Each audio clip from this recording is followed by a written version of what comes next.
هذا خلق الله.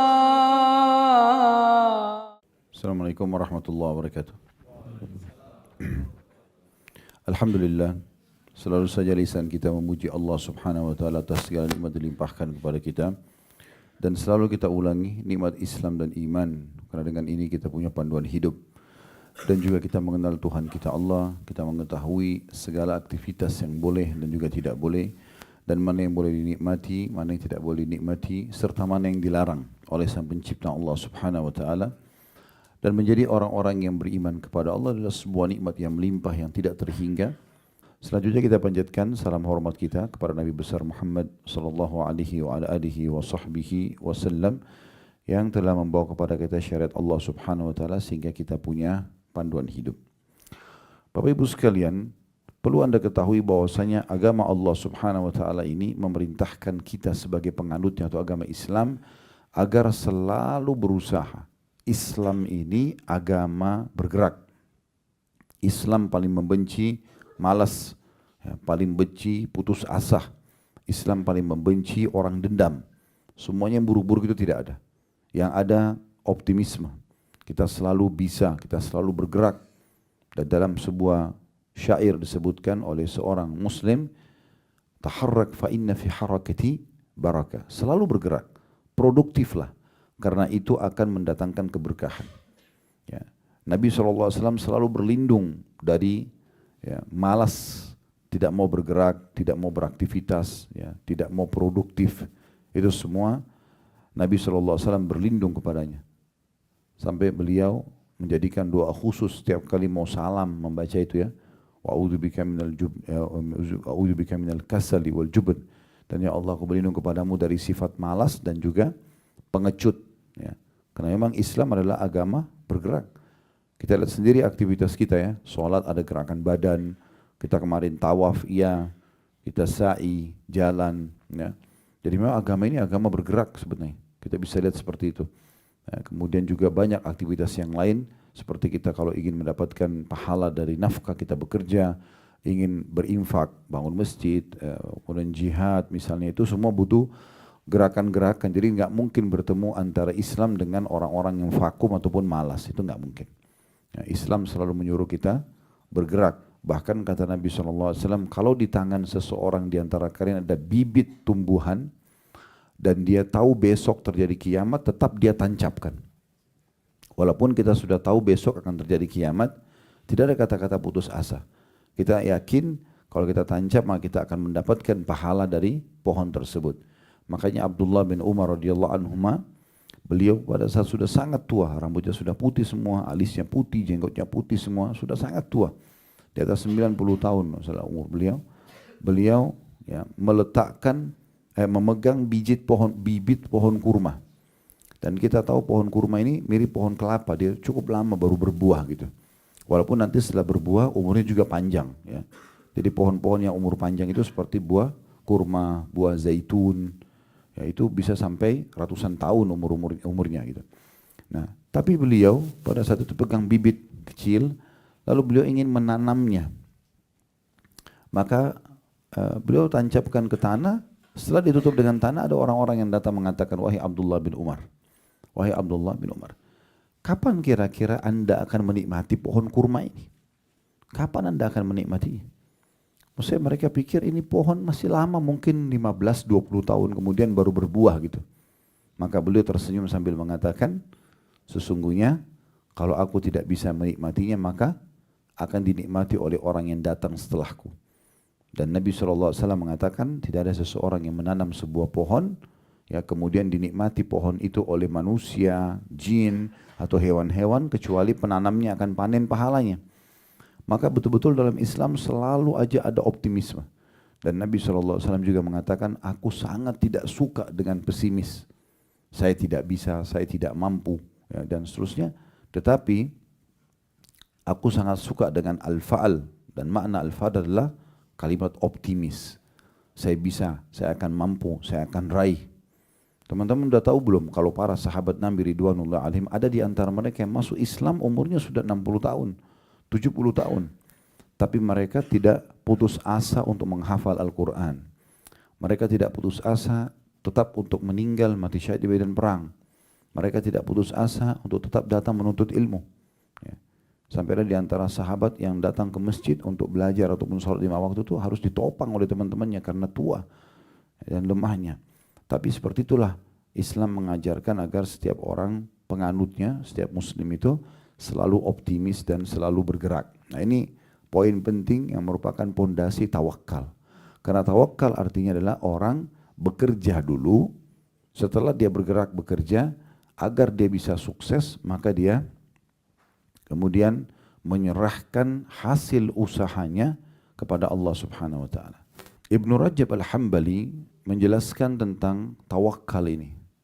Maksudnya bekerja dulu, setelah bekerja perbuatan apapun walaupun kecil, apalagi kalau sampai besar, kemudian menyerahkan hasilnya kepada Allah. Beliau mengatakan terjemahannya kurang lebih hakikat tawakal adalah benarnya penyandaran hati pada Allah Azza wa Jal untuk meraih berbagai kemaslahatan dan menghilangkan bahaya baik dalam urusan dunia maupun akhirat, menyerahkan semua urusan kepadanya serta meyakini dengan sebenar-benarnya bahwa tidak ada yang memberi, menghalangi, mendatangkan bahagia dan mendatangkan manfaat kecuali Allah semata. Ada bedanya antara tawakal dengan tawakul. Kalau tawakal teman-teman sekalian, dia berusaha dulu kemudian dia kembalikan kepada Allah. Dan ini dipastikan orang yang seperti ini akan terpenuhi. Apapun yang dia sudah usahakan akan mencapai nilai titik klimaksnya dalam kesuksesan kalau dia setelah berusaha dia tawakal. Dia bekerja dulu kemudian dia bertawakal kepada Allah. Dia mulai belajar baru dia tawakal kepada Allah. Jadi dia ikhtiar dulu.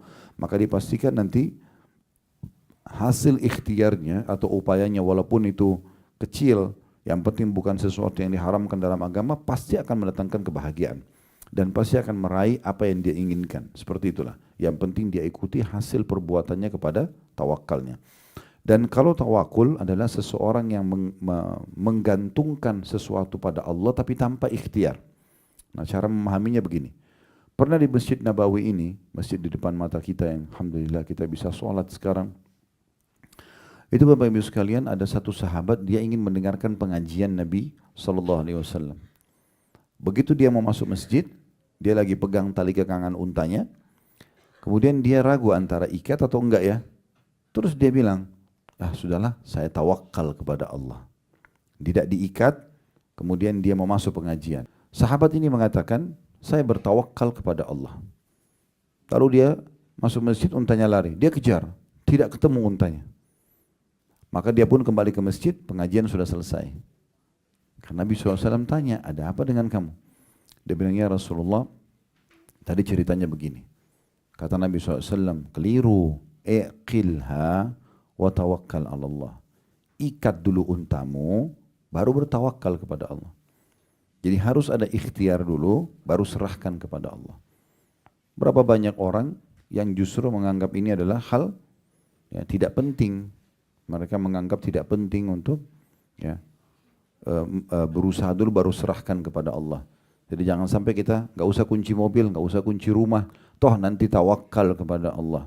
Masuk maling, diambil, gitu kan? Nah seperti itu kurang lebih. Jadi kita harus memahami masalah ini. Tawakal kepada Allah ini memiliki banyak sekali keutamaan. Kalau teman-teman sudah berusaha, kemudian menyerahkan hasilnya kepada Allah dengan penuh keyakinan, selama itu baik Allah akan berikan kepada kita, atau kalau itu buruk Allah akan selamatkan kita dari mara bahayanya, maka kita akan mendapatkan poin pertama, rezeki dari Allah Subhanahu wa ta'ala. Ya. Karena Allah menyebutkan dalam surah At-Talaq, surah nomor 65 ayat 3. Potongan ayatnya, wa may yatawakkal 'alallahi fahuwa hasbuh.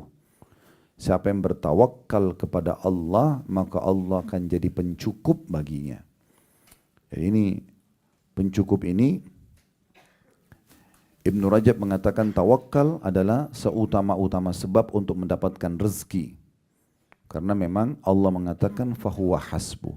Allah akan jadi pencukup baginya, maksudnya semua kebutuhan dia akan dipenuhi oleh Allah Subhanahu wa ta'ala. Ya, tentu surah At-Talaq ayat 3 ini sebelumnya itu Allah menyebutkan wa may yattaqillaha yaj'al lahu makhraja, Siapa yang bertakwa kepada Allah, dia patuh kepada Allah, maka Allah akan berikan kepadanya jalan keluar dari permasalahan hidupnya. Lalu wa yarzuqhu min haitsu la yahtasib, dan Allah akan memberikan rezeki dari tempat tidak disangka-sangka kepadanya. Ya.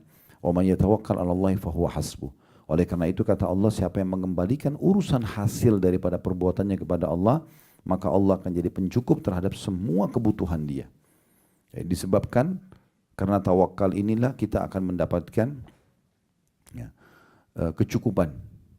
Di dalam sebuah riwayat, Nabi SAW mengatakan kepada seorang sahabat namanya Abi Dzar Al-Ghifari radhiyallahu anhu, berhubungan dengan tafsir surah At-Talaq ayat 3 tadi. Wa may yatawakkal 'ala Allahi fa huwa hasbuh. Siapa yang bertawakal kepada Allah, Allah jadi pencukup baginya. Kata beliau sallallahu alaihi wasallam, "Lau anna an-nasa kulluhum akhadhu biha lakafathum ya, lakafathum." Kalau seandainya manusia itu mengambil nasihat ini, dia betul-betul berusaha dulu, tidak vakum, kemudian mereka menyerahkan hasilnya kepada Allah, niscaya pasti ayat ini akan mencukupi baginya. Karena Allah telah menjanjikan. Ya. Yaitu seandainya manusia betul-betul bertakwa kepada Allah dan bertawakal, maka sungguh segala urusan dunia dan agama mereka akan mereka dapatkan. Ibnu Jarir At-Tabari rahimahullah dalam tafsir beliau menyebutkan dalam tafsir surah At-Talaq ayat 3, tafsir At-Tabari, barang siapa yang bertakwa kepada Allah dengan menjalankan perintah Allah dan menyandarkan hatinya kepada Allah, maka Allah akan memberikan kecukupan baginya. Al-Qurtubi rahimahullah menyebutkan tentang tafsir tadi yang kita bacakan surah At-Talaq ayat 3, barang siapa yang menyandarkan dirinya dan hasil usahanya kepada Allah, maka Allah akan berikan kecukupan pada urusannya.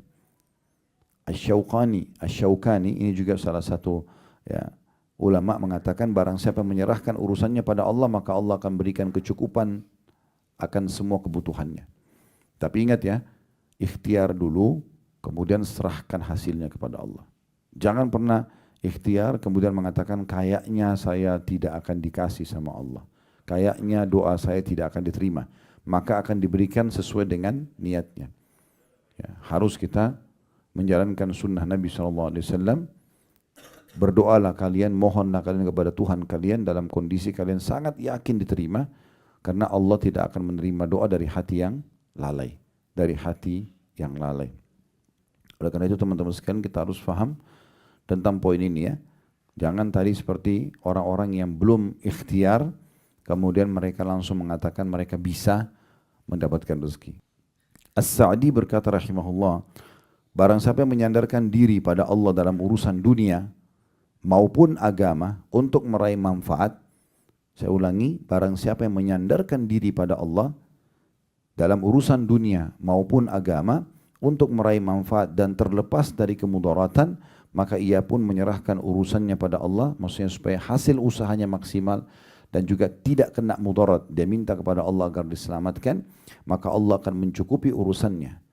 Jika urusan tersebut diserahkan pada Allah yang maha mencukupi atau Al-Ghani, diserahkan kepada Zat yang maha kuat atau Al-Qawi, diserahkan kepada Zat yang maha perkasa atau Al-Aziz, dan juga diserahkan kepada Zat Ar-Rahim yang maha pengasih, maka hasilnya pun akan baik dari cara-cara yang dia tidak sangka.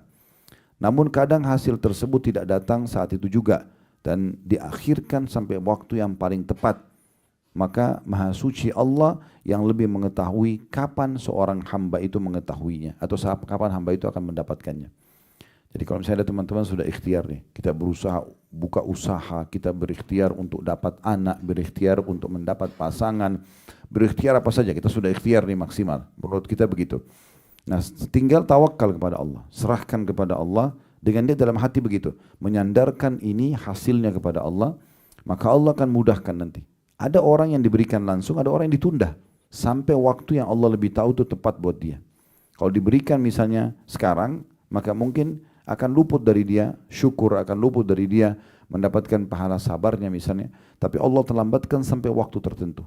Tapi yakinlah teman-teman sekalian, tidak ada orang yang berdoa di muka bumi ini muslim asal dia ikhlas kepada Allah kecuali akan diijabah. Itu perkataan Nabi SAW dalam hadis sahih.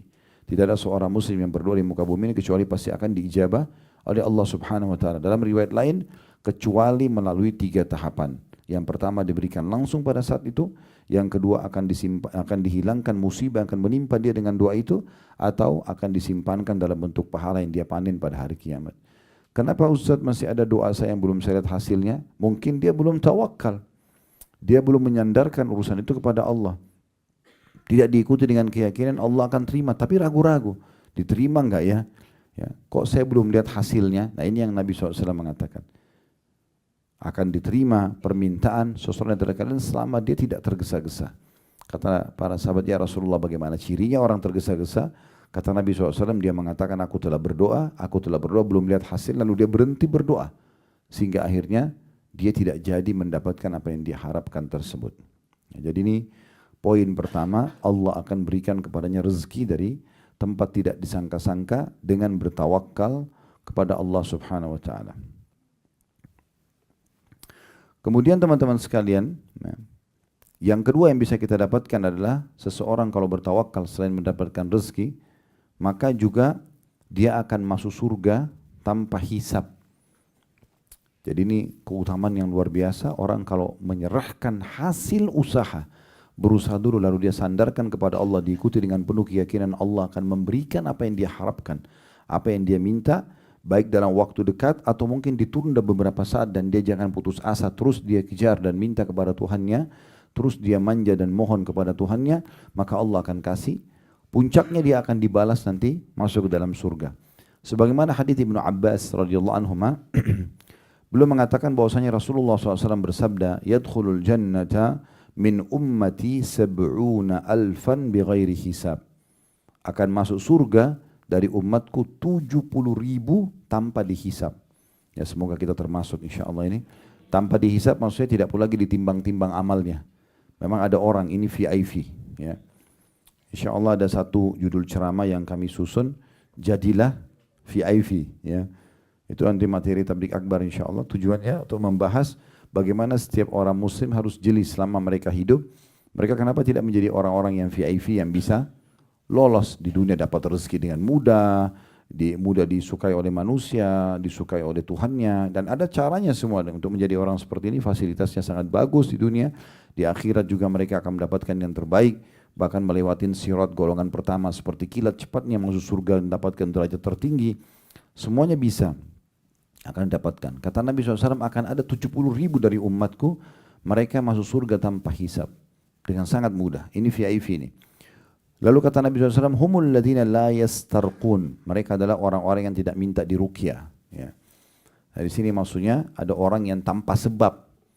Tidak ada masalah sihir, tidak ada masalah apa, tapi mereka suka bergantung pada ruqyah. Bisa bermakna itu, kalau ruqyahnya adalah ruqyah membaca ayat-ayat Al-Quran untuk berobat, atau bisa juga bermakna ruqyah di sini adalah ruqyah, ya, minta dalam secara etimologi atau bahasa, minta guna-guna, orang yang minta diguna-gunain. Ya. Karena dia dalam secara etimologi juga bisa bermakna bacaan yang ditiupkan, gitu ya.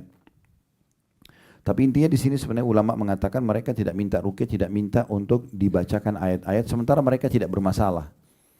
Kalau ada seseorang antara kita memang ada rasa masalah, misalnya dia merasa memang sering kesurupan, sering ketindihan, sering mimpi-mimpi buruk misalnya, lalu dia minta diruqyah, ini berbeda, bukan tidak masuk dalam hadis ini. Mereka orang-orang yang tidak disebutkan dalam hadis ini, karena Nabi SAW pernah menyuruh istri-istri beliau diruqyah. Ya, pernah Aisyah diruqyah, Nabi SAW pernah diruqyah oleh Jibril pada saat beliau sakit.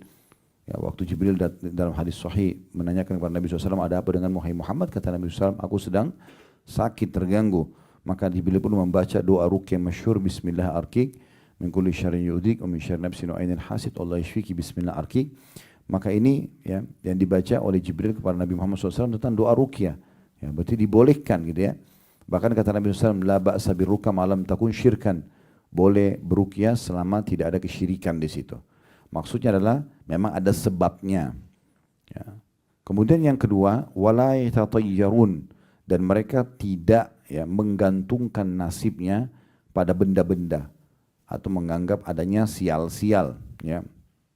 Maka ini juga ciri orang yang masuk surga tanpa hisab. Mereka tidak tatayur. Nah, asal mula bahasa tatayur Bapak Ibu sekalian adalah orang-orang Arab dulu. Mereka punya satu tradisi. Mereka datangin satu dukun di Mekah. Dukun itu dibayar. Kemudian dukun ini siapin satu kotak. Di situ ditaruh 3 lembar bulu burung merpati, ditulis lakukan, yang kedua tidak lakukan, yang ketiga kosong. Setiap kali dia melakukan satu aktivitas, maka dia selalu menggantungkan nasibnya pada bulu burung itu. Dia datang, dibayar dukun itu, dimasukkan tangannya dalam kotak, dia dengan tutup mata, nanti kalau keluar tulisan lakukan berarti dianggap dia akan sukses, kalau keluar jangan lakukan berarti dianggap akan ada musibah menimpa kalau dia lakukan, safar, bekerja, menikah dan seterusnya. Dan kemudian kalau keluar yang tidak ada tulisan dia harus mengulanginya. Ini namanya tatayur. Atau ada tradisi jahiliyah yang lain, mereka ambil burung, kemudian mereka terbangkan burung itu. Kalau ke arah yang dia akan pergi ke sana, ya, misalnya dia mau ke arah barat, burungnya itu terbang ke arah barat, berarti dia akan selamat di jalan. Kalau arahnya ke arah, lawan arahnya yang dia mau pergi, berarti dia akan celaka. Nah, ini namanya tatayur, ini tidak boleh. Ya, kalau Bapak Ibu ingin masuk surga tanpa hisab, tidak boleh tatayur. Nah, masuk dalam tatayur ini seperti kemarin kita kasih contoh ya, kalau tangan kanan gatal, ya itu kemudian mau keluar uang, tangan kiri gatal mau dapat uang, kelopak matanya kedap-kedip atas mau senang, kalau di bawah mau sedih, ya apalah, mungkin Bapak Ibu lebih tahu tradisi di sebagian kota kita, maka itu semua tidak boleh, itu masuk dalam tatayur, ya menggantungkan nasib pada benda-benda seperti ini nggak boleh, atau menganggap ada hari sial, ya hari Selasa itu dianggap hari sial misalnya. Kalau ada orang kecelakaan, oh memang karena hari Selasa, nah itu semua termasuk tatayur. Kemudian Nabi SAW mengatakan ciri yang ketiga orang masuk surga tanpa hisab, wa ala rabbihim yatawakkalun, dan mereka bertawakal kepada Rabb mereka. Ternyata ini penyebab seseorang itu masuk ke dalam surga tanpa hisab, masuk ke dalam surga tanpa hisab. Jadi ini penting sekali untuk difahami, ya. Dari dalam merealisasikan tawakal ini tidaklah menafikan seseorang untuk berusaha dan mencari sebab-sebab yang telah Allah tentukan, ya, bahkan dianjurkan orang untuk berikhtiar dan mencari sebab-sebabnya. Hanya saja setelah dia berusaha, maka dia serahkan kepada Allah subhanahu wa ta'ala. Ya. Al-Munawi coba menanggapi hadis tadi yang saya sebutkan tentang burung, ya, yang kata Nabi SAW, "Lau annakum tatawakkaluna 'ala Allahi haqqa tawakkuli." Kalau kalian benar-benar bertawakal kepada Allah sebenar-benar tawakal, maksudnya menyerahkan setelah berusaha hasilnya kepada Allah, la razaqakum, maka pasti Dia akan memberikan kepada kalian rezeki kama yarzuqut tayra, sebagaimana Allah memberikan rezeki seekor burung, tagdu khimasan wa taruhu bitana, yang pergi pada pagi hari dalam kondisi lapar, kembali sore hari dalam kondisi kenyang. Al-Munawi mengatakan tentang tangkapan hadis ini, burung itu pergi pada pagi hari dalam keadaan lapar, dan karena dia ikhtiar, dia keluar bekerja, dia berusaha mencari, maka ketika tiba sore hari dia kembali dalam keadaan kenyang. Namun usaha ini bukanlah yang memberi rezeki, yang memberi rezeki adalah Allah Ta'ala. Hal ini menunjukkan bahwa tawakal tidak harus meninggalkan usaha. Tawakal haruslah dengan melakukan berbagai usaha akan membawa hasil yang diinginkan, dan pasti akan diberikan rezeki, ya, dari tempat-tempat yang tidak disangka. Ibnu Allan mengatakan bahwa As-Suyuti sempat berkata, ini nama-nama ulama, Al-Baihaqi mengatakan dalam Syu'abul Iman, hadits ini bukanlah dalil untuk duduk-duduk santai, enggan melakukan usaha untuk memperoleh rezeki. Bahkan hadis ini merupakan dalil yang memerintahkan untuk mencari rezeki, karena burung tersebut pergi di pagi hari untuk mencari rezeki. Jadi yang dimaksudkan dalam hadis ini, wallahu alam, seandainya, kata beliau, ya, mereka bertawakal pada Allah Ta'ala dengan pergi, berusaha dulu, dan melakukan segala aktivitas dalam mengais rezeki, kemudian melihat bahwa setiap kebaikan berada di tangan Allah dan dari sisinya, maka mereka akan memperoleh rezeki tersebut sebagaimana burung yang pergi pada hari dalam keadaan lapar dan kembali sore hari dalam keadaan kenyang. Dan ingatlah bahwa mereka tidak hanya bersandar pada kekuatan tubuh dan usaha mereka saja, atau bahkan mendustakan, ya, apa yang telah Allah takdirkan baginya, karena itu semua menyelisihi makna tawakal. Makna tawakal, ya. Nabi SAW berikhtiar. Beliau seorang Nabi, harusnya bisa saya duduk, manis, selesai. Tapi Nabi SAW berdagang. Hidup Nabi itu terbagi menjadi beberapa fase.